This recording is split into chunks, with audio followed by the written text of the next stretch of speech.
Bonjour à tous, bienvenue pour cette table ronde qui a pour thème « Comment prévoir et planifier dans un monde versatile et incertain ». Pour répondre à cette question très actuelle, j'ai le plaisir d'accueillir sur le plateau de Supply Chain Village 4 experts à qui j'avais demandé de bien vouloir se présenter, en commençant par mon voisin de gauche. Bonjour, merci. Donc Frédéric Picano, je suis le directeur général de Bitwise Europe.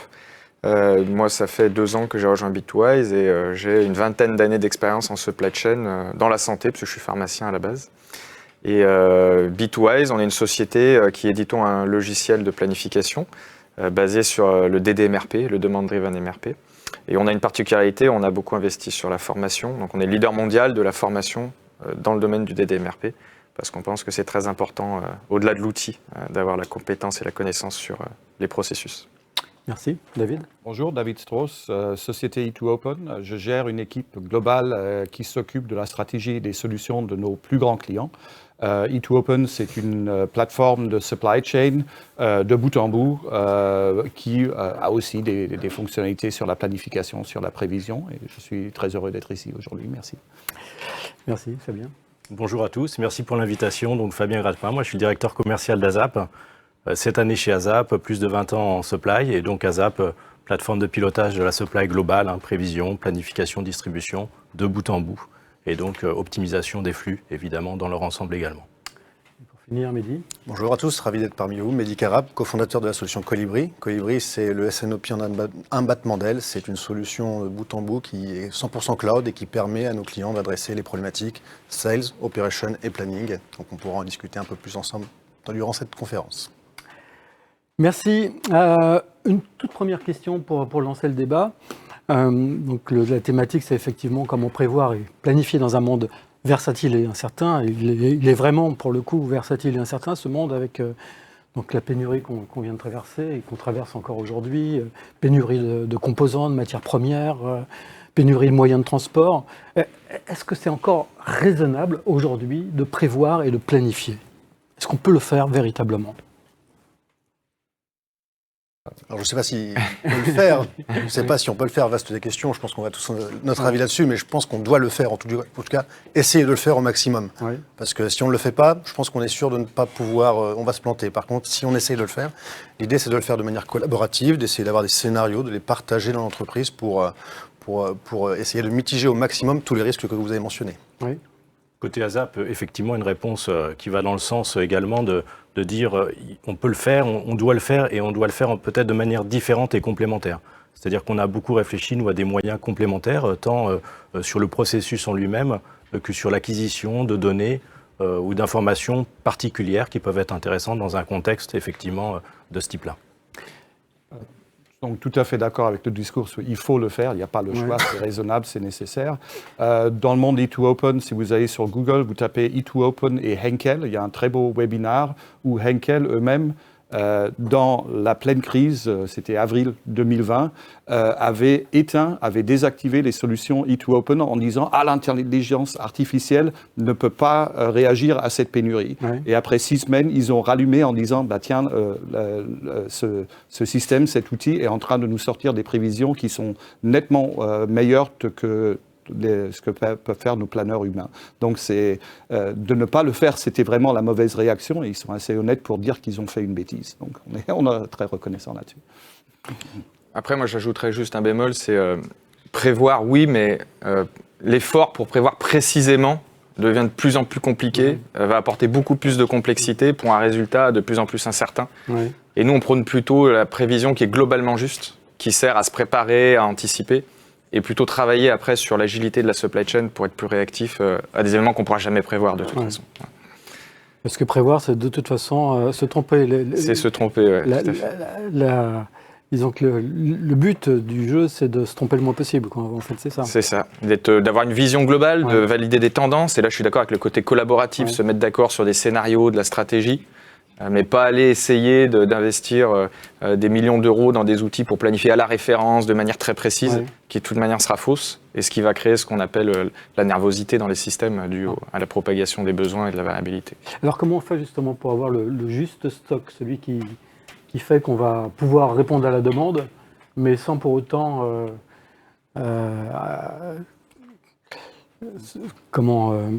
tout en ayant juste le juste niveau, hein, pour pas non plus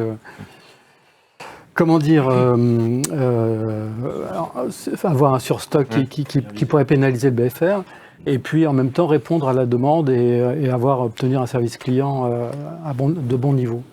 Comment fait-on? Je pense que ce qui est important dans la pratique, c'est que les niveaux de stock doivent être un outil pour répondre à la stratégie de la société. Ouais. Beaucoup trop souvent, c'est pour répondre aux défaillances qu'il y a dans la supply chain. Donc j'ai un problème de transport, je vais mettre plus de stock. Ça, c'est pas de la stratégie, c'est du sparadrap. Donc de revenir en arrière et voir quel est mon taux de service, quels sont mes buts commerciaux, et de faire du planning de stock là-dessus. Nous, on va travailler sur 2 axes, effectivement, sur le juste stock. C'est effectivement un axe qui est lié. Alors, ça dépend des contextes, hein. On ne travaille pas de la même manière en manufacturing, en industrie et en retail distribution, hein, qui sont quand même 2 marchés côté ASAP très, très complémentaires. Mais globalement, on va beaucoup travailler en amont sur l'incertitude. Donc, l'incertitude prévisionnelle, qui est en fait quelque chose de fondamental dans la solution depuis le début, qui permet de bien viser, en fait, un niveau de stock et notamment, finalement, une prévision maximale. Une prévision, c'est finalement un pari. Le but, c'est d'être le plus proche possible du pari et donc de viser quelque part le plus juste possible en intégrant sur un horizon plus court terme, en fait, des aléas. Et donc, c'est bien le sujet du jour. Et sur les aléas, c'est vrai qu'on a une facette beaucoup plus critique et réactive quand on est dans un environnement, effectivement, où on a une criticité d'approvisionnement au jour le jour, où on a une réaction, effectivement, très, très rapide à avoir dans certains cas. Et là, donc, on adapte, en fait, la règle de gestion, l'outil, pour pouvoir, finalement, travailler sur ces 2 axes, qui sont complémentaires, hein. Donc, c'est un peu comme ça qu'on arrive à réconcilier et viser le plus juste au niveau du stock. Et vous dites quelque chose de tout à fait vrai, c'est-à-dire que pour pouvoir faire ça, on va mesurer l'incertitude en regardant qu'est-ce qu'on avait prévu par rapport à la réalité.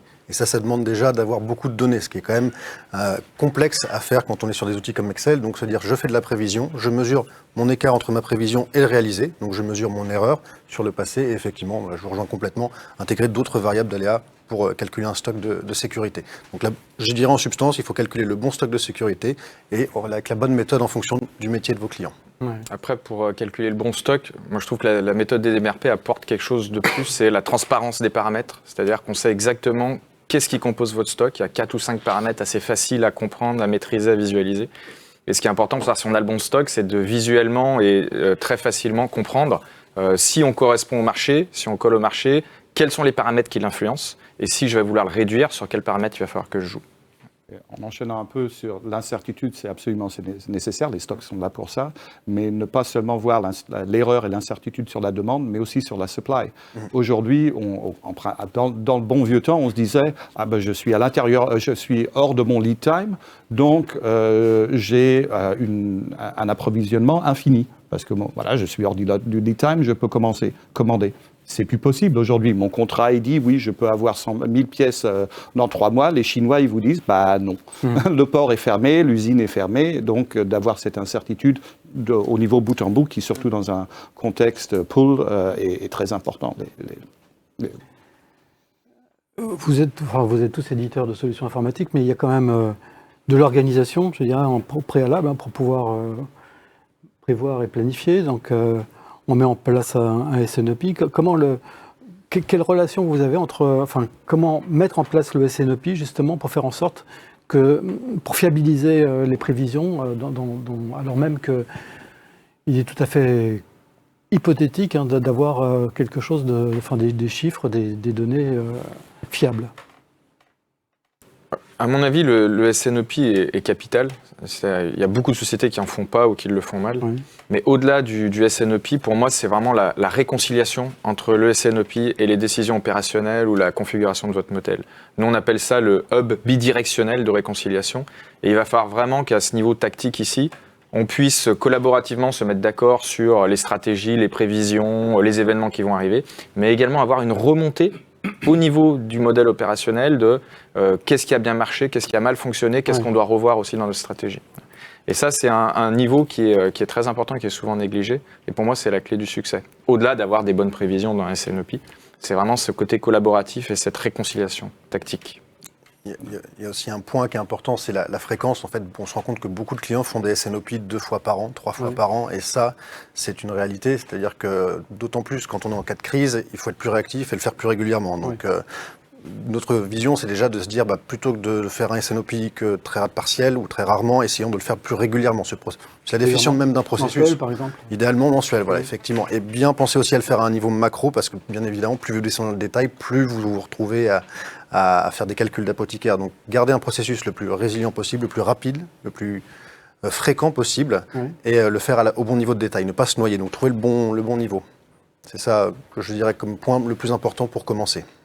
C'est vrai qu'on a vu cette évolution-là aussi par rapport au SNOP, à la fréquence, mais également au type de décision qu'on y prend. C'est-à-dire qu'on a peut-être vu, dans certains cas, des décisions de plus en plus, on va dire, drivées par une vision vraiment globale, ce qui est à la base quand même le but du SNOP, de plus en plus financière, ce qui est quand même le but du SNOP, mais finalement, on est arrivé de plus en plus sur ces couches-là, des décisions finalement argumentées, des choix, des réels choix, c'est-à-dire finalement, c'est une vraie décision de dire on sert tel ou tel marché, on va privilégier telle ou telle gamme de produits. Et là, en fait, nous, ce qu'on a constaté, c'est une montée en puissance et en légitimité de certains SNOP qui étaient un peu naissants dans certaines organisations et qui sont devenus totalement centrales. Donc là, le but, c'est quoi ? C'est de leur fournir en fait des moyens d'acquisition de la donnée, de simulation. La simulation, c'est essentiel parce que c'est ce qui permet de prendre la bonne décision et derrière, justement, de répercuter la décision en mode collaboratif et finalement, dans le monde global, vers les fournisseurs ou vers les clients. Donc vraiment une instance totalement dédiée au pilotage, ce qui était le but au début, mais qui est vraiment accentué avec le contexte actuel. Ouais. Peut-être tout en bas, vous parliez au début de la donnée, de la data, donc ça c'est totalement fondamental pour le SNOP, donc collaboration, réseau, connexion, sans la data ça ne fonctionne pas. J'étais chez une société italienne qui faisait leur SNOP tous les 4 semaines, tous les mois, et ils avaient besoin de 6 semaines pour aller collectionner les données. Ça ne marchait pas très très bien, donc il fallait vraiment intégrer tout ça. Donc sans la donnée, le SNOP c'est que de l'Excel, c'est pas vraiment valeur. L'autre chose, et c'est là où allait Fabien je crois, c'est la transition qui est très fluide vers l'IBP. Frédéric avait mentionné descendre ou s'aligner avec l'opérationnel, avec le tactique, mais il faut aussi remonter au stratégique. Qu'est-ce que va dire votre CFO? Injecter donc des données financières, voilà, inviter le directeur financier autour de la table et puis faire en sorte que on réconcilier une vision commerciale à des données financières. Et pas réconcilier, c'est une décision, c'est pas dire le marché il a décidé ça, la logistique a décidé ça, maintenant la finance veut ça. Si tout le monde est dans le même processus, ça devient une décision qui balance tous les intérêts. Et le rôle du SNOP, c'est aussi de faire des recommandations stratégiques, de recommander d'externaliser, de recommander d'investir, de recommander de changer des politiques d'achat, etc. Pour un impact bien sûr financier ou... Et surtout, ça permet aussi de partager le risque. Quand tout le monde est d'accord, ça permet aussi de mitiger le risque et pas une seule personne qui porte la décision. Donc même pour les utilisateurs finaux, pour les personnes qui drivent ce processus, c'est quand même une sécurité aussi intellectuelle, je dirais. Ouais. Et là, on retrouve vraiment les 3 étages de la supply chain, tactique, opérationnelle, tactique et stratégique. Ce que souvent, d'ailleurs, le grand public oublie. La supply chain, on voit les camions, on voit les entrepôts. Cette dimension stratégique n'est pas toujours bien perçue. Des investissements de 5 ans, 10 ans, 15 ans. Quand vous parlez d'usine, quand vous parlez d'entrepôt, c'est hyper stratégique. Pendant le Covid, les SNOP, c'était d'ailleurs souvent à la semaine. Il y avait des SNOP au plus fort de la crise, au moment où vraiment le Covid a démarré, la première vague. Les SNOP, toutes les prévisions étaient fausses. Et donc, il a fallu vraiment réunir le SNOP d'une façon très régulière. Sans confondre quand même vitesse et précipitation à ce niveau-là. C'est-à-dire qu'effectivement, il y a eu des réunions, entre guillemets, de crise ou de réaction à des aléas qui étaient effectivement nécessaires et complètement légitimes. Mais des fois, il fallait aussi laisser au SNOP ou à une instance un petit peu globale, transverse comme ça, le temps de la réflexion. C'est-à-dire que nous, on a constaté que dans certains cas, c'était intéressant de peut-être procéder en 2 temps et que finalement le SNOP reste à un niveau des fois quand même relativement stratégique ou voyant un petit peu plus loin une décision globale pour finalement pas être tout le temps dans l'ultra-réactivité ou l'ultra-réponse à un problème finalement ou à un sujet très ponctuel qui pouvait engendrer sur le long terme un dérèglement d'une organisation en voulant bien faire sur un très court terme et sur une réaction donnée. Donc là, je reviens sur le sujet de la simulation. Nous, on a vu des cas où vraiment vraiment la fonctionnalité, le sujet qui était vraiment nécessaire chez nos clients, c'était de pouvoir simuler de manière très souple faire des scénarios. Exactement, c'était le point clé en réalité. Et pour cette réactivité ou la nervosité, si votre exécution est bien calée, donc ils ont pas que des chiffres, mais ils ont des gammes entre 20 et 25, et laissez-leur un peu la liberté d'exécuter au jour le jour dans ces couloirs-là, qui sont alignés avec le plan SNOP, le plan stratégique. C'est un système. SNOE, on peut parler du Sales and Operation Execution.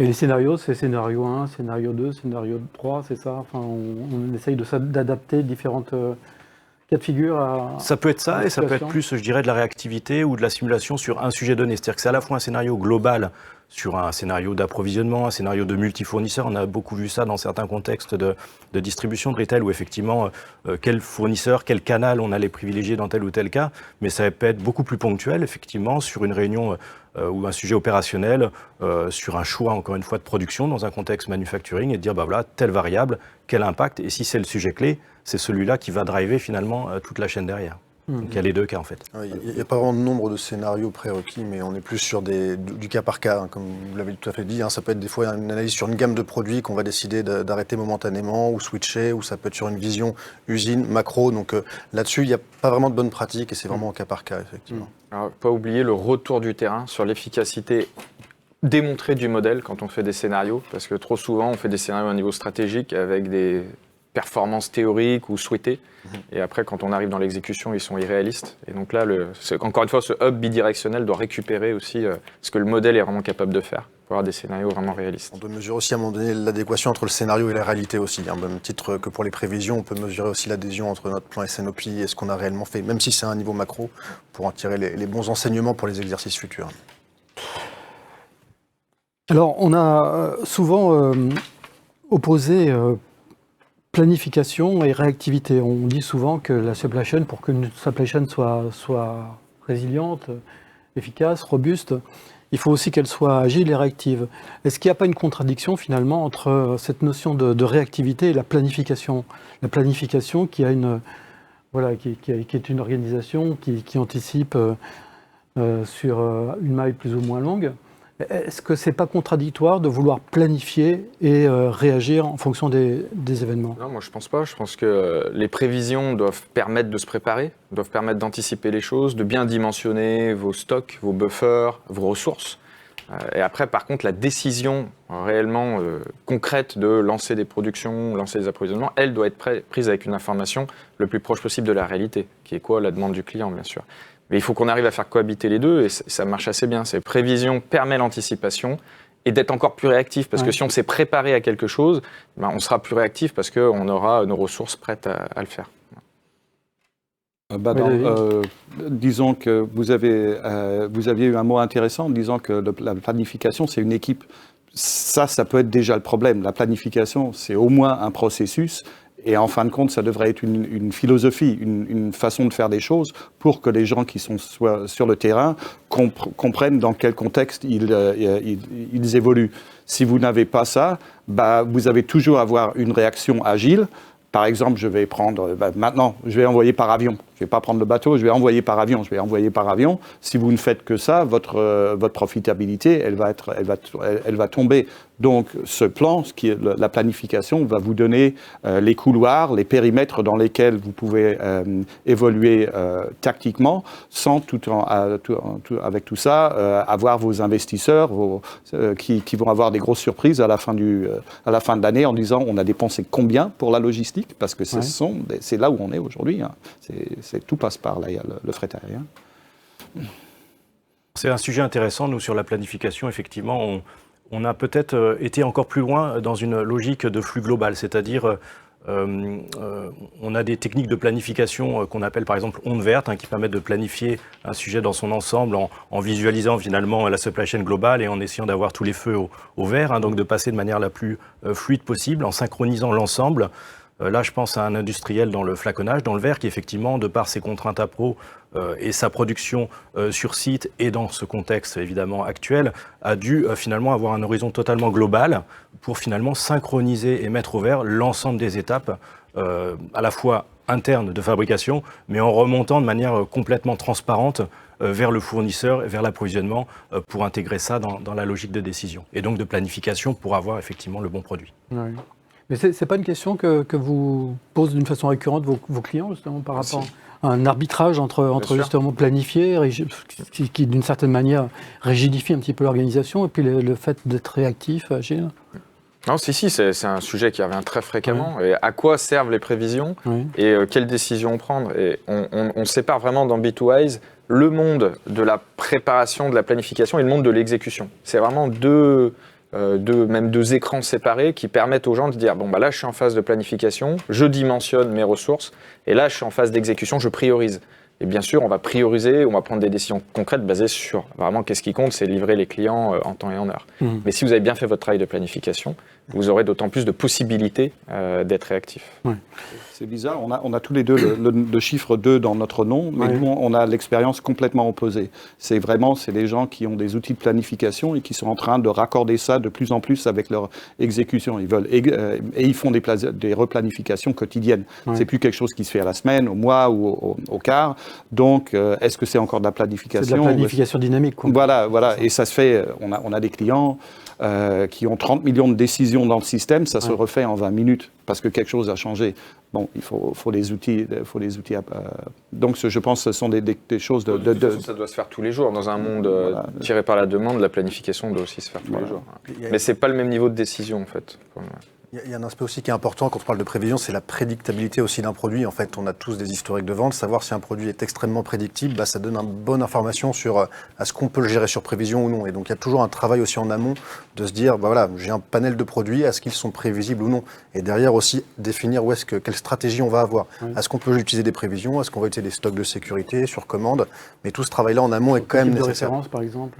Voilà, sur quel type de référence? Celle-ci, on sait que de toute façon, la prévision, on sera mauvais tout le temps. Et donc, c'est important de faire de la simulation, de mesurer ce risque, d'avoir une stratégie d'adaptation en fonction de ces catégories de produits. Donc avec des outils comme Colibri, c'est ce qu'on peut faire très facilement au début de projet, catégoriser les produits pour avoir la bonne stratégie derrière d'approvisionnement et de gestion.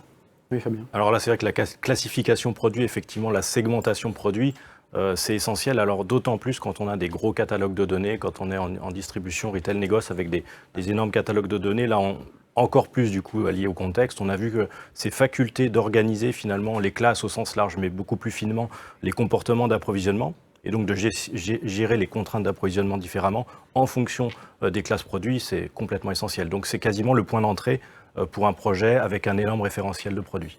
C'est là peut-être que l'intelligence artificielle intervient avec donc une capacité à traiter des datas, les hiérarchiser. Totalement. C'est pour nous des moyens complémentaires, c'est-à-dire qu'on a des moyens intrinsèques depuis longtemps dans la plateforme à ce niveau-là, mais l'IA peut nous apporter à la fois des sources de compréhension de la donnée, c'est-à-dire qu'on va restituer la donnée dans un contexte et donc mieux la comprendre, et puis de manière globale des données qui vont alimenter elles-mêmes la donnée, si on peut dire. C'est-à-dire alimenter des données complémentaires pour visualiser le métier et l'impact finalement d'un sujet particulier sur ce produit, sur ce fournisseur, sur ce flux. Donc on va aller piocher en fait de manière finalement big data des choses de manière très ciblée avec l'apport des data scientists, dont précisément le rôle est de comprendre la donnée dans son contexte et donc de trouver les bons imports à ce niveau-là. Je pense aussi que nous, on voit déjà ça, mais ça va aller dans toutes les industries, dans toutes les solutions, que justement la classification va se faire par automatisme, par intelligence artificielle. C'est plus quelqu'un qui va réfléchir et dire cette bouteille, c'est une bouteille, c'est comme l'autre bouteille. Si vous donnez ça à un algorithme, vous avez des résultats qui sont toujours intéressants. Par exemple, très forte corrélation entre les couches bébés et le rouge à lèvres. Ça, c'est quelque chose que nos algorithmes ont tiré déjà il y a 5 ans. Tout le monde s'est dit, mais pourquoi? J'ai un bébé, je dois aller acheter des courses, je ne dors pas la nuit parce que j'ai un bébé, je me fais peut-être un petit plaisir pour me remonter le moral.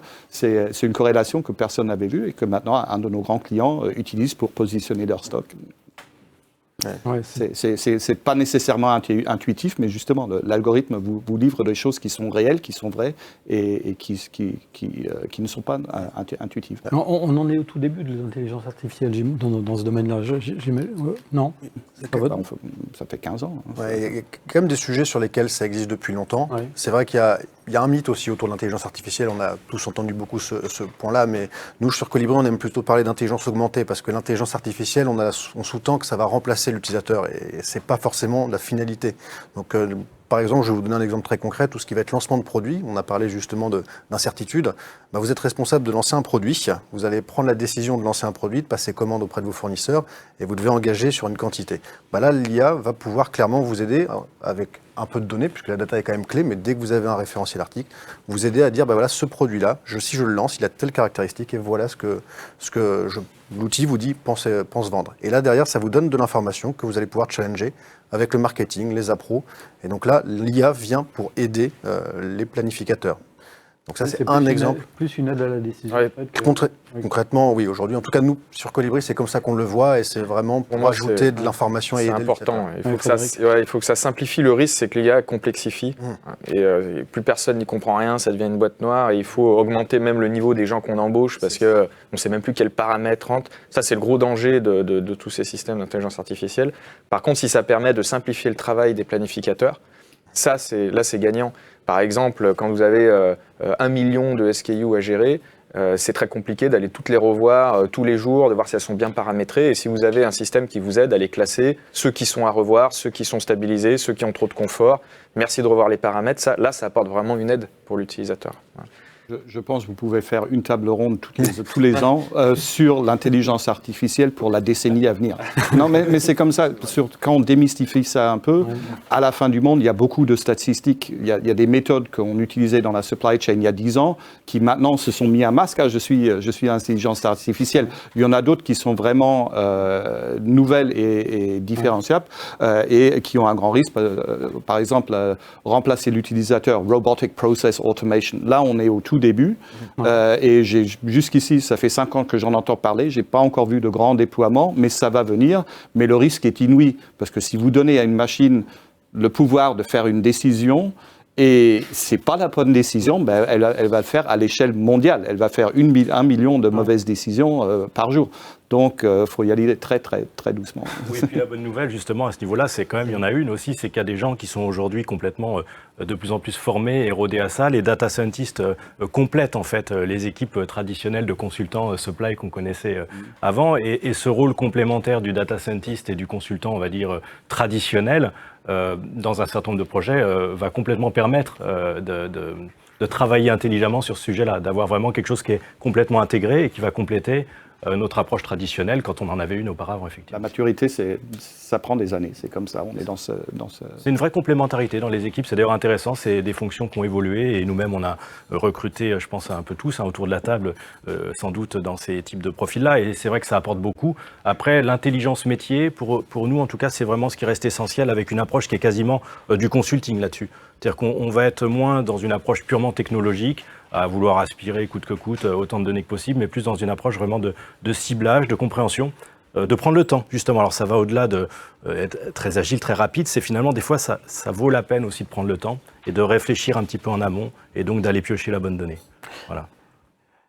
Je vous rappelle que vous pouvez poser toutes les questions qui vous semblent utiles et nos intervenants se feront un plaisir d'y répondre à la fin de la présentation et du débat. Vous avez parlé tout à l'heure d'une supply chain tirée par la demande. Est-ce que le DDMRP, puisque c'est un petit peu de ça dont vous parliez, c'est aujourd'hui la solution justement entre un arbitre, enfin, est-ce que c'est une réponse justement à la nécessité d'être plus réactif et tout en ayant une organisation très planifiée? C'est un peu le propos du DDMRP, c'est de créer une supply chain agile, réactive, en positionnant des points de découplage. Donc les stocks, l'étape numéro 1, c'est où on planifie et où on positionne les points de découplage et les buffers. Est-ce qu'on veut répondre à une demande client? Est-ce qu'on veut protéger des opérations critiques, protéger des approvisionnements? Donc ça, c'est une décision stratégique, c'est l'étape 1. Ça vous permet de créer des petites boucles qui sont très réactives de réponse au marché et d'adaptabilité au marché. Et bien sûr, on utilise les prévisions pour essayer de se projeter, pour essayer de mieux repositionner ou de revoir ses buffers ou ses positions stratégiques. Tout à fait. Yes. Et aujourd'hui, on voit que la plupart de nos clients qui redémarrent après le Covid et qui utilisent le DDMRP nous disent qu'ils redémarrent beaucoup mieux que la concurrence, beaucoup plus vite, de manière beaucoup plus réactive. Donc c'est sûr qu'avec les problèmes de composants électroniques, vous allez avoir des ruptures et tout le monde va souffrir de ces ruptures-là. La question, c'est comment je redémarre après cette crise. Et par exemple, dans la construction, tous ceux qui sont dans le bricolage ou la construction se retrouvent avec plus de 70% de marché. Et donc là, ils sont capables de se remettre en démarrage beaucoup plus vite, de détecter plus rapidement ce que veut le marché et de s'adapter plus vite que la concurrence. Oui. Tout le monde est d'accord avec ça? Quelques réserves. Est-ce que vraiment, imaginez-vous une société qui, en janvier 2020, a dit « Bon, je passe au mode tiré. Ouais. C'est mon mode défaut de tirer. » Et en mars de la même année, le monde s'effondre. Tous les lead times se multiplient par 2, par 3, par 4 ou par l'infini parce qu'il n'y a pas de fourniture.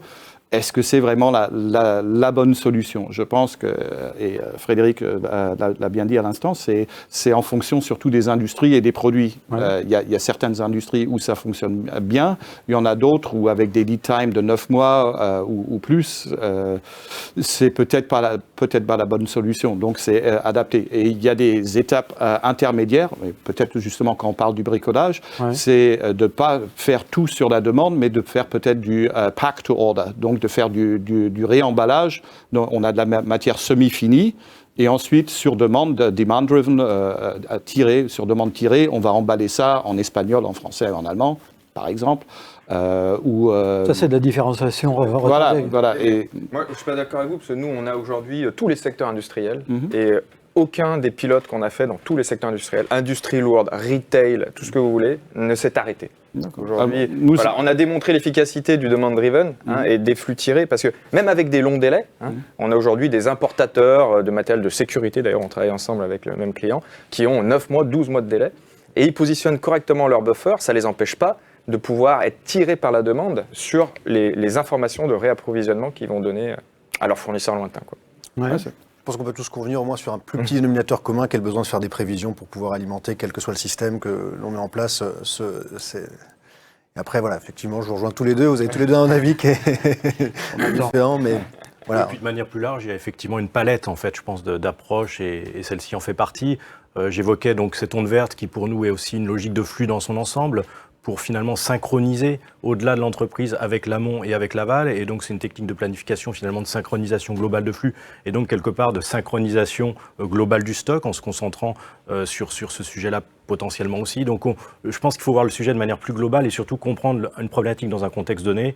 Et nos outils peuvent, de manière assez souple, en fait, s'adapter en termes de techniques de planification. Je pense que c'est ça qui est important, c'est surtout de situer le sujet dans un contexte business donné et donc d'apporter la réponse la plus adaptée possible, évidemment. C'est drôle, parce que on sent quand même que le DDMRP ne fait pas encore vraiment consensus. C'est vraiment une philosophie, une approche. Le DDMRP n'a que 10 ans, le MRP en a bientôt 50. Donc voilà. Par contre, c'est vrai que maintenant, ça commence à être un peu popularisé en France notamment. La France, c'est le marché numéro 1 du DDMRP au monde, grâce à des grands groupes qui s'y sont mis et qui ont donné ces lettres de noblesse aux LVMH, par exemple. LVMH, Michelin, Air Liquide, voilà. Et aujourd'hui, je vous dis, dans n'importe quelle industrie, on a démontré que ça pouvait fonctionner. Après, ça nécessite que l'entreprise passe dans ce mode demand-driven. C'est pas juste mettre des buffers, c'est avoir cet état d'esprit aussi de planifier, tiré par la demande, de réactivité. Et c'est de là de venir. Moi, je suis assez neutre. Mon doute vient vraiment, j'en ai vu très très peu. Moi, je regarde sur 1000 entreprises qui ont des chiffres d'affaires du milliard au-delà. J'en ai vu une qui est vraiment passée sur DDMRP à l'échelle de l'entreprise, à l'échelle philosophique que vous décrivez. Je n'ai pas vu les autres. Est-ce que c'est la bonne ou la mauvaise décision? Je ne sais pas, mais je parle de ce que je vois sur le marché. Mais je crois que Mehdi l'a bien dit, il y a toujours de la planification. Et vous êtes d'accord, il doit y avoir de la planification à un moment ou à un autre.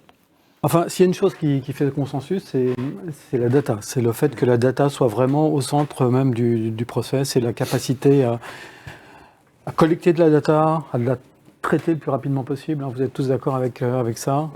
Comment, et donc, la classifier, la segmenter, avoir des comportements différents selon les types de produits, selon les classifications, la compléter, ça rejoint. L'augmentation, c'est très important, elle n'est jamais complète.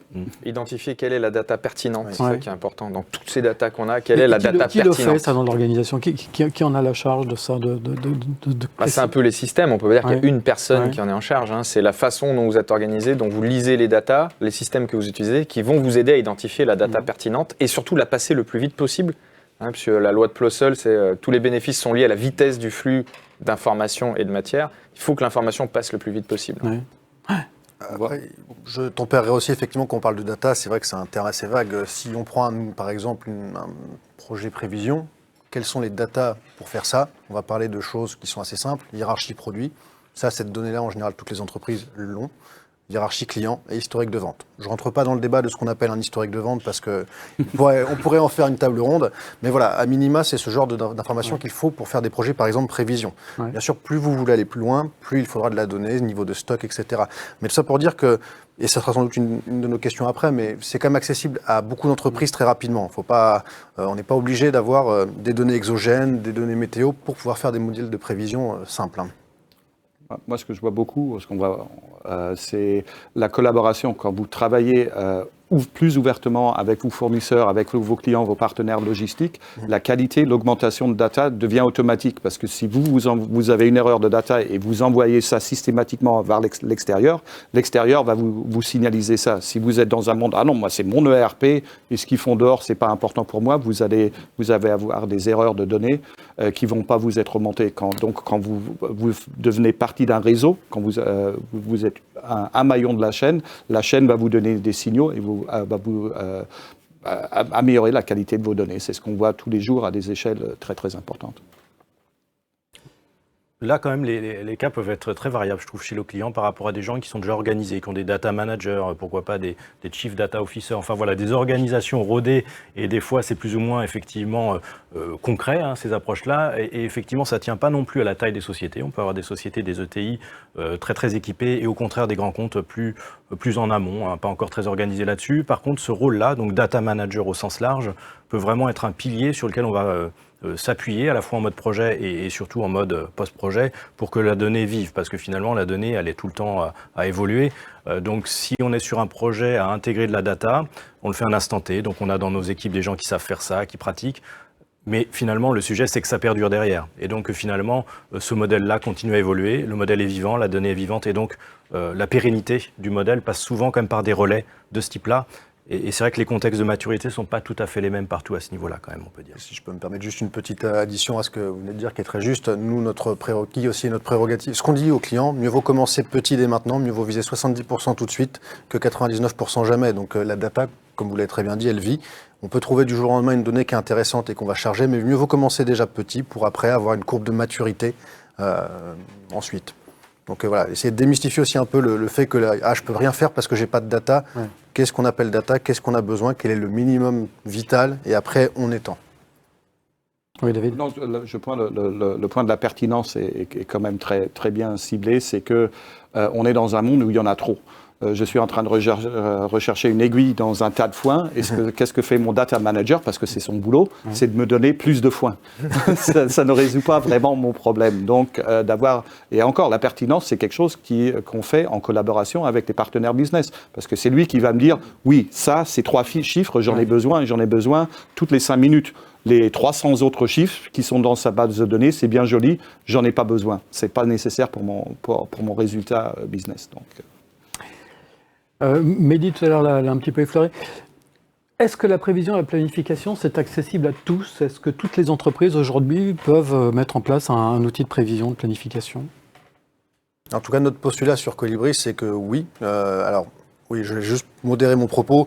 Ça dépend, il faut quand même avoir un certain nombre de produits. Si vous avez que quelques produits, une dizaine de produits à gérer, c'est tout à fait simple. Mais je pense que oui. Et justement, c'est une des valeurs de Colibri, c'est d'essayer de répondre à toutes les autres sociétés, quel que soit leur degré de maturité. Donc, comme je vous le disais en prérequis, on ne parle pas de données extraordinaires pour commencer à faire de la prévision. Donc, ça peut commencer vraiment très, très simple. Il faut qu'elle soit juste structurée et accessible. C'est le prérequis. Il ne faut pas non plus avoir une armée mexicaine derrière pour faire des prévisions, parce que c'est souvent aussi le grief qui fait que beaucoup de personnes ne franchissent pas le pas.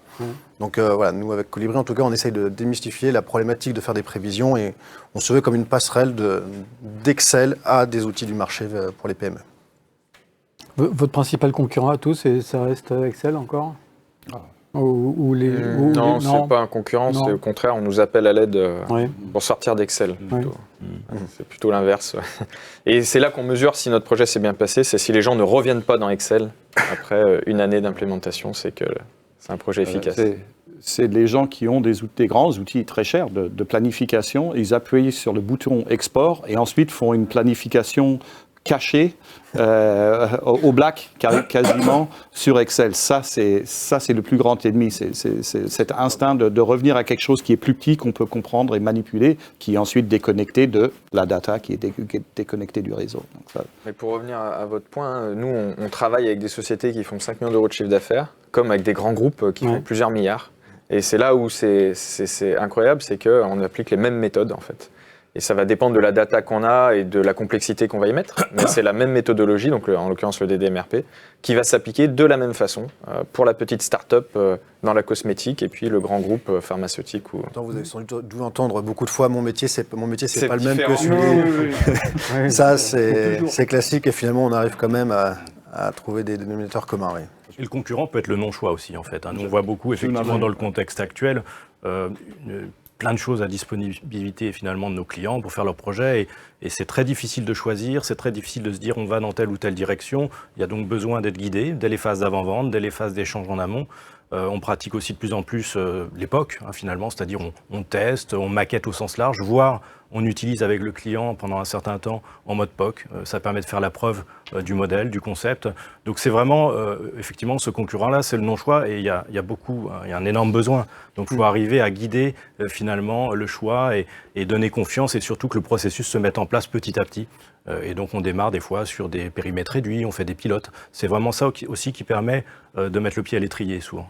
Et je reviens sur la formation, très important. Ouais. Donc nous, on propose tout de suite des formations pour que les gens qui montent dans le bateau du projet sachent exactement les processus et les bonnes pratiques qu'il faut avoir.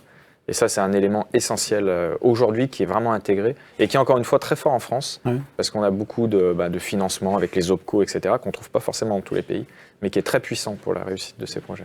Je disais tout au début, je crois que la première réponse qu'on a donnée en équipe, c'est qu'il faut planifier. On ne peut pas abandonner la planification. Donc, il n'y a pas de question de taille ou de que ce soit 50 millions ou 5 millions. Il faut le faire de toute façon. Après, comme vous avez dit, je me permets juste de rajouter un petit point. Le non-choix aussi est fait. On peut le comprendre quand on est une PME et qu'on va se lancer dans l'acquisition d'un outil, ça peut être assez traumatisant. Donc, la démarche POC marche très bien, mais aussi le fait de rendre accessible à toutes les bourses et de se dire, finalement, de passer en mode SaaS, par exemple, de passer sur un engagement, fait que, finalement, si je me trompe dans mon choix, ça va pas planter mon entreprise financièrement. Donc, il y a aussi une évolution des éditeurs. Nous, on a commencé qu'en mode SaaS et c'est vrai qu'on se rend compte que beaucoup de clients aiment bien cette démarche, c'est-à-dire que, un peu comme vous pouvez changer d'opérateur téléphonique si on n'est pas satisfait, vous êtes moins engagé. Et donc ça aussi, c'est des leviers qu'on arrive à faire sauter de plus en plus. Il y a un grand nombre d'entreprises, de plus en plus, qui ont des objectifs de durabilité, qui veulent une supply chain plus verte, plus respectueuse de l'environnement, des conditions de travail, etc. Est-ce que c'est quelque chose qui vous inspire, qui vous a amené à induire des modifications dans les outils informatiques ? Pour prendre en compte cette dimension? Dans notre cas, on s'est engagé dans une démarche qu'on appelle ASAP Planet, qu'on a commencé à décrire sur le marché, qui est vraiment l'idée effectivement d'inclure des indicateurs d'empreinte carbone, des indicateurs au sens large green, permettant d'éclairer un choix ou un scénario sur cette composante-là, permettant aussi d'alimenter dans le contexte d'un client donné, ses propres démarches RSE, ses propres rapports, sa propre communication à l'extérieur là-dessus. Donc c'est une démarche à la fois, je dirais, de prise de conscience qu'on a quand même opéré depuis un petit moment, un peu tous, je pense, mais aussi une démarche outillée, puisque fondamentalement on reste quand même éditeur d'une plateforme ou d'une solution logicielle et que finalement ce qui compte c'est l'aspect concret. Donc on a vraiment les deux mis bout à bout dans une logique d'un SNOP finalement, pour revenir sur le premier sujet du SNOP qui intégrerait cette composante-là. Mais oui, tout à fait. C'est essentiel même d'aller dans cette démarche-là. Oui. On a parlé d'IBP rapidement, les SNOP, l'IBP, et demain sans doute il y aura l'intégration de toutes ces contraintes écologiques, donc on va sans doute avoir un mouvement de l'IBP vers d'autres contraintes, et comme vous le dites très justement, nous aussi sur Colibri, c'est des sujets qui nous préoccupent. Aujourd'hui c'est un peu au bon vouloir de chaque industriel, mais demain s'il y a un changement de régulation et que ça devient dans l'obligation de mesurer, de planifier vos empreintes carbone, malheureusement, là, on marchera en marche forcée. Donc aujourd'hui, on est vraiment aussi dans une démarche proactive. Mais il faut faire attention que demain, les lois n'imposent pas un changement rapide et brusque aux industriels qui n'auraient pas anticipé ça. Nous, ce qu'on voit, c'est que de toute façon, les outils, les méthodes, les algorithmes qui sont dans la planification, elles ont en fin de compte le même but. Avant, c'était un but financier. Je veux réduire mes stocks. Il y a du carbone dans le stock, il y a de l'énergie, il y a de l'eau. Donc, je vais optimiser ça. Je veux aussi réduire mes coûts de transport. Je ne veux pas tout passer par avion. Je veux aller doucement, aussi lentement que possible. Ça aussi, c'est une empreinte carbone. Les cibles n'ont pas été tout à fait optimisées mais l'algorithme, qu'on lui dise tu vas optimiser pour chiffre d'affaires ou capital ou carbone, on peut faire mettre ça dedans. Les algorithmes sont déjà très matures, les données sont déjà là, donc c'est très complémentaire et on ne peut pas faire sans. Vous n'allez pas améliorer on ne va pas sauver la planète sans planification, je crois, pas sur le monde supply chain. Non, je suis d'accord. Après, nous aussi, on parle dans l'exécution, encore une fois. Quand on est plus proche de la demande, ça nous permet d'éviter de faire des erreurs, d'aller pousser trop de stock dans une filiale, pas assez dans une autre. Et donc, inclus dans Bitwise, on a des outils d'optimisation des réseaux de distribution qui permettent à nos clients de pousser exactement la bonne quantité en temps réel nécessaire sur chacun des points de stockage pour éviter les allers-retours, éviter les disruptions, les taxis, les express, etc. Et donc là, on a des vrais gains en termes d'empreinte carbone. Merci. Je me tourne vers la régie pour savoir si nous avons des questions. Hervé, s'il te plaît. Bonjour Jean-Philippe. Alors, on a des questions qui sont assez précises. Donc, une première question. Savez-vous prévoir sur les 5 prochaines années ce que vont devenir les coûts de transport, notamment dans l'aérien, au regard de ce qu'on vit aujourd'hui ? On a déjà du mal pour le mois prochain. Première année. Alors, qui souhaite répondre ? Moi, je dis que je peux pas. Je pense que non, pas à une échelle ou à une échelle très très macro. On a des grands clients qui sont dans le maritime. Eux, ils s'attendent à que le marché se stabilise dans les 18 mois. Eux, ils vont tomber dans un trou et les prix vont suivre. Est-ce que ça va être 12, 18 ou 24 ? Mais au-delà de ça, on ne peut pas prévoir. C'est une bonne question, mais... Je pense qu'on va tous s'accorder sur nos réponses. Non, c'est vrai que le coût du transport est un vrai sujet, mais c'est difficile. Disons qu'à long terme, ça va. Il n'y a qu'une direction, c'est vers le haut. Si on réduit les coûts, on va encore griller beaucoup plus de carbone, donc non, on n'a pas le choix. Merci. Alors, une question, s'il te plaît, à laquelle on peut répondre. J'espère, encore une question très précise. Que préconisez-vous comme méthode de prévision et de planification dans le retail non-food, fortement caractérisé par des produits slow movers ? Donc 2 composantes, le retail, les slow movers. Donc la classification qu'on a abordée précédemment déjà nous permet d'identifier précisément ce qu'est un slow mover et ce qui ne l'est pas. Et des fois, on arrive et finalement, la perception de ça est un peu déformée. Il faut remettre les pendules à l'heure, donc bien segmenter, bien classifier. On peut les classer, quoi. Oui, c'est ça. Et peut-être encore aller un petit cran plus loin par rapport au comportement d'approvisionnement qu'on peut avoir ou aux fournisseurs. C'est-à-dire à la fiabilité d'un fournisseur sur un slow mover, ce qui est encore une autre déclinaison. Et au final, donc, c'est d'aborder le sujet de l'approvisionnement en intégrant les contraintes dans leur ensemble. C'est-à-dire véritablement recenser les contraintes d'approvisionnement, les critères de décision et laisser l'algorithme, effectivement, à ce niveau-là, gérer toutes ces contraintes. Il y en a souvent beaucoup dans ce monde-là, effectivement, et analyser les réponses. L'approvisionneur reste très expert de son métier, souvent dans ces contextes-là, mais l'algorithme va lui donner un angle de vue complémentaire qui lui permet peut-être des fois d'avoir des décisions qu'il n'aurait pas imaginées avant. C'est en fait ça qu'on constate dans ce segment du retail distribution. Oui, quelqu'un souhaite ajouter peut-être juste en complément, je suis tout à fait d'accord avec ça, et effectivement avoir une attitude proactive sur les tailles de lot notamment, parce qu'on se retrouve avec souvent des slow movers, mais quand on passe des commandes auprès des fournisseurs, on a une taille de lot qui est tellement importante que le fait de passer une commande nous met déjà en surstock. Donc là aussi, un travail peut-être avec des acheteurs ou la politique d'achat pour limiter le risque. Parce que voilà, c'est souvent ce qu'on se rend compte chez nos clients, des surstocks sur des produits liés notamment à des tailles de l'eau trop importantes. D'accord. Hervé ? Alors une question un peu plus large, je pense qu'on a déjà répondu, mais peut-être qu'on peut y apporter un complément. On parle de planification sous incertitude, et il existe une multitude d'incertitudes dans la demande, le système industriel, les approvisionnements, etc. Donc vous avez parlé de réaliser quelques scénarios, mais pour prendre en compte la multitude d'incertitudes, il faudrait en réaliser des milliers, voire bien plus. Donc selon vous, comment une entreprise peut prendre sereinement des décisions face à cette multitude d'incertitudes. Pour moi, c'est l'entreprise, elle doit apprendre à vivre avec cette incertitude. Donc, elle doit devenir par essence agile et être capable de réagir vite à quelque chose qui n'était pas prévu.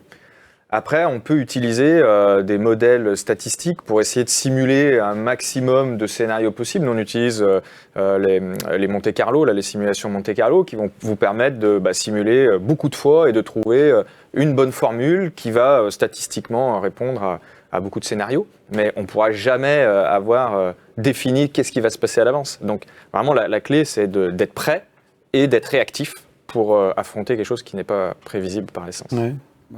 Intégration de bout en bout, aussi à l'échelle qui est appropriée à l'entreprise en question, mais de réduire les silos, de faire des intégrations entre logistique, entrepôt, produits, fournitures, que tout le monde puisse voir vraiment 2-3 étapes de l'autre côté, plus loin que leur petit univers, pour avoir une résilience. Pour justement, comme je suis tout à fait d'accord qu'on ne va pas pouvoir tout prévoir, mais si on ouvre les données, si on ouvre l'information, on peut y réagir et la sérénité ne vient pas du fait qu'on ait prévu le pépin, mais qu'on ait l'organisation de la meilleure qui est en mesure de réagir le meilleur possible. Exact. Okay. Non. Effectivement aussi, juste une petite précision, mais on parle d'une équation avec une infinité d'inconnus. C'est peut-être aussi de se dire quels sont les inconnus, les variables les plus importantes, les plus représentatives, et de se dire voilà, finalement par rapport à ça, mon métier c'est plutôt ça qui impacte, et y aller de manière pragmatique, parce que si on a ce raisonnement-là, effectivement, c'est impossible de prévoir quoi que ce soit si l'équation est trop compliquée. Donc raisonnement, saucissons le problème et essayons de trouver quelles sont les variables les plus représentatives pour notre business. Et la prédictibilité avec la détection, par exemple, des signaux faibles, c'est quelque chose que vous intégrez dans les outils ? Qui est par exemple tout ce qui se passe sur le net, les influenceurs et tout ça. Voilà. L'influenceur, c'est trop flou, mais si vous êtes sur le site web du client et il peut vous donner des signaux de trafic qui sont rapportés à un produit, à une région, avec les cookies, où est le client et est-ce qu'il est vraiment sur ce SKU-là. Il n'est pas intéressé à de la lessive, mais vraiment, cette marque-là, c'est quelque chose qu'on peut mettre dans la prévision. Nos résultats sont ce qu'on a fait avec. On n'a pas vu des grands résultats. C'est quand même un peu flou. Puis vous voyez, en fait, une chose qui est intéressante, c'est qu'avec les nouveaux modèles de machine learning qui arrivent, tout ce qui est arbre de décision ou autre, il y a sans doute aussi le piège de se dire je vais mettre beaucoup de variables dedans et ça va améliorer mon modèle. Et ça, il n'y a rien de pire que d'avoir cette démarche-là. Et encore une fois, vous l'avez très bien dit aussi, nous aussi, on a des data scientists qui travaillent, c'est de trouver quelles sont les variables les plus importantes, qu'est-ce qui drive votre business. On entend tous la météo, mais bon, au-delà de 2 semaines, la météo, c'est compliqué, mais trouver les bonnes variables, avoir la donnée, parce que ça, c'est le plus compliqué, avoir la donnée d'un site web, tout le monde n'a pas ça, et après les mettre, travailler sur ces variables-là. Ça reste du ciblage et d'une certaine manière de l'alerte. C'est-à-dire que ce qu'on peut vraiment de manière plus modeste apporter à ce niveau-là, c'est de l'alerte. C'est-à-dire le client, l'approvisionneur, le prévisionniste, le planificateur a accès via une feuille de route à finalement des signaux faibles qui sont autant d'alertes dans son métier. Alors là, c'est au sein de la plateforme et on peut imaginer compléter ce type d'alerte calculé par la plateforme par des chiffres ou un décisionnel lié à des alertes, on va dire, externes et déjà lui donner cette visibilité. Donc c'est, je dirais, au sens large, une faculté d'alertage plutôt à ce niveau-là, je pense, de manière concrète. D'accord. Hervé ? Qui pilote et arbitre la réconciliation entre l'horizon tactique donné par les prévisions des ventes et les décisions opérationnelles implémentées dans la planification à court terme ? C'est le SNOP, ça ? Oui. Alors nous, on appelle ça le DDSNOP, et c'est une équipe pluridisciplinaire, et c'est vrai qu'il faut trouver un leader de ce groupe-là, qui ait et la compréhension industrielle ou opérationnelle, et la légitimité et la capacité aussi d'aller expliquer les décisions et les recommandations. Donc c'est un poste qui est très important, qui de préférence est dans la supply chain. C'est quoi le profil ? C'est un directeur supply qui est au board. Pas forcément le directeur, mais au moins un ingénieur supply chain capable de naviguer entre le détail et puis la stratégie, et qui peut avoir cette légitimité-là. Le pilote de flux, typiquement. Le pilote de flux, tout à fait. Ça revient à un point qu'on n'a peut-être pas abordé aujourd'hui, parce que toutes les choses dont on parle, il y a une certaine transformation. Et ce n'est pas la technique, ce n'est pas le soft, ce n'est pas le processus qui va être le problème, ça va être les êtres humains. Donc vraiment, vous l'aviez dit plusieurs fois, mais c'est cette transformation. Je suis là, est-ce que j'ai un leader qui m'explique tout ça, qui transmet l'enthousiasme et la décision stratégique de la société? Tout le monde va dans cette décision. Sinon, vous avez un leader qui va et tout le monde se met en arrière et ne bouge pas. C'est ce qu'on voit. Et voilà, il y a sans doute plus de projets de transformation digitale qui tombent dans le panneau à cause des êtres humains qu'à cause du digital et des machines. Nous, là-dessus, on pense à un projet, on va dire, sur un flux, effectivement, pilote de flux dans un contexte de distribution produits bio qu'on a beaucoup pratiqué dernièrement chez ASAP. Et c'est vrai que la raison d'être, finalement, et la grosse valeur du pilote de flux par rapport au projet, ça a été effectivement d'être la personne qui allait être au croisement de tous ces choix ou de toutes ces alternatives dans une filière très pénurique, structurellement, les produits bio, et dans une filière aussi qui se structure, qui est en grande évolution. Et donc là, le pilote de flux a pleinement ce rôle et cette faculté que vous évoquez, d'être la bonne personne qui éventuellement peut remonter également vers un directeur supply ou une instance encore plus générale de prise de décision, mais un rôle véritablement clé par rapport au pilote de flux. Je vais vous poser une dernière question qui n'était pas prévue.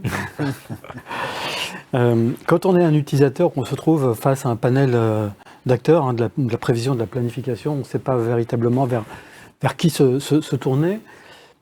Est-ce que vous pourriez dire en quelques secondes, en quelques minutes, qu'est-ce qui vous distingue les uns des autres? Quel est le point fort de votre solution? Qu'est-ce que vous mettez en avant pour convaincre votre client? D'accord. Oui. Question vaste. Nous, Bitwise, déjà, on n'est pas un outil de prévision. On se veut être un outil de supply chain end-to-end. Donc, on peut gérer toute la supply chain depuis la pro des matières premières jusqu'à la livraison du produit fini et la partie prévision, bien sûr. Et nous, ce qu'on dit, c'est qu'on aide nos clients à synchroniser la supply chain avec leur marché. C'est vraiment ça aujourd'hui le mot, c'est comment synchroniser la supply chain avec le marché pour que le flux s'écoule de manière plus rapide possible et qu'on maximise le chiffre d'affaires. Dans une approche des DMRP. Dans une approche, bien sûr, des DMRP. D'accord. David? Donc, E2Open, open, c'est l'anglais pour ouvert. Donc, nous sommes une plateforme ouverte. On travaille très bien avec des autres outils qui sont déjà en place chez le client ou chez leur prestataire. Donc ça, cette notion de plateforme, c'est pas une suite où il faut tout acheter. J'ai ce que j'ai et j'augmente ce que j'ai. Et de l'autre côté, en dessous de la plateforme, il y a le réseau de la supply chain qui, quand on regarde à l'échelle globale, est sans doute un des plus grands réseaux. On approche de millions de partenaires dans la fourniture, 2-3 millions dans la distribution, dans la grande surface, des dizaines de milliers de logistiques. Donc, on a la data de centaines de milliers de partenaires et une plateforme, bien sûr, avec nos outils, mais qui s'intègre très ouvertement avec ce que les clients ont, qui peut-être être du Colibri ou du Bitwise ou d'ASAP, on ne sait jamais. Voilà, c'est cette capacité à agréger tout un tas d'outils différents. Nos clients ont tous. Tous nos clients, ils ont de l'Oracle, ils ont du SAP, ils ont tout acheté. Donc, on ne va pas aller remplacer tout ça et d'essayer d'augmenter SAP en fournissant de meilleures données, en ressortant les données de ces systèmes-là et de les repartager. C'est ça vraiment la plateforme, c'est ça le différentiel. D'accord, merci. ASAP, la qualité de la plateforme, évidemment, ça va de soi, mais pour aller un cran au-delà, je pense que véritablement, c'est l'expérience, donc plus de 20 ans d'expérience, et donc la qualité d'accompagnement. Donc l'aspect, effectivement, accompagnement au projet, accompagnement des équipes, formation, accompagnement post-projet, avec vraiment une démarche consulting à ce niveau-là qui vraiment caractérise nos projets.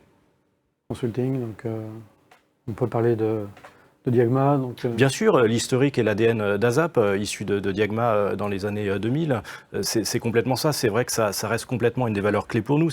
On est des projets, on va dire, logiciels, plateformes technologiques, de plus en plus data, technologiques, etc. Mais finalement, ce qui importe, c'est vraiment d'accompagner les gens, d'avoir cette approche finalement d'explication, d'accompagnement et donc une approche de consultant, effectivement. Avec une une approche qui n'est pas purement techno, mais qui est aussi métier avec une compréhension des process. Très métier, très process, accompagnement au changement même. On a de plus en plus de cas où on va aller au-delà de la formation traditionnelle sur le produit, qu'est-ce qu'il fait, comment il fonctionne, le mode opératoire, ça on le fait tous, c'est évidemment le b.a.-ba, mais c'est accompagner les équipes, faire du vie-ma-vie régulièrement, de dire bah tiens on s'assied avec l'approvisionneur ou le prévisionniste et on regarde, et finalement c'est de l'amélioration continue, et on va de plus en plus vers ça, et pour nous c'est vraiment au cœur de la vision qu'on a de nos projets. Merci. Mehdi? Et bon, nous, pour Colibri, notre idée, c'est d'essayer d'apporter à des sociétés des outils pour faire leur SNOP. Donc, notre promesse de valeur, c'est le SNOP en un battement d'aile. Donc, c'est de pouvoir très rapidement, plutôt que de rester dans Excel ou l'immobilisme, de switcher vers un outil.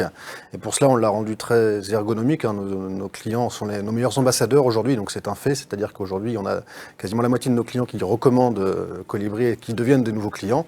Donc, orientés autour de 3 principes fondamentaux, simples, parce que je pense qu'on est tous d'accord, les utilisateurs, ils n'ont pas envie de passer leur vie en formation, en complexité. Donc, on a travaillé sur une ergonomie qui est unique. Smart, il faut apporter de la valeur ajoutée à l'utilisateur, lui faire gagner du temps, travailler par exception, être plus efficace, maîtriser son risque.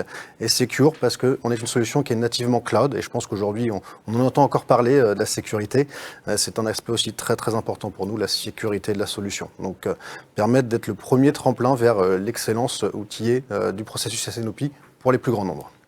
Et vous l'avez rappelé tout à l'heure, pour des entreprises petites comme des grandes. Voilà, exactement. Aujourd'hui, on a 2 nouveaux clients tous les mois qui rejoignent l'aventure Colibri. On a une 60aine de clients aujourd'hui, et de toute taille, mais essentiellement des PME, effectivement, qui décident de franchir le pas avec nous. Très bien. Merci beaucoup, messieurs. Merci à vous de nous avoir suivis. Merci. Et- Merci à vous beaucoup. Et à très bientôt sur le plateau de Supply Chain Village pour un autre débat, une autre table ronde. À très bientôt. Au revoir.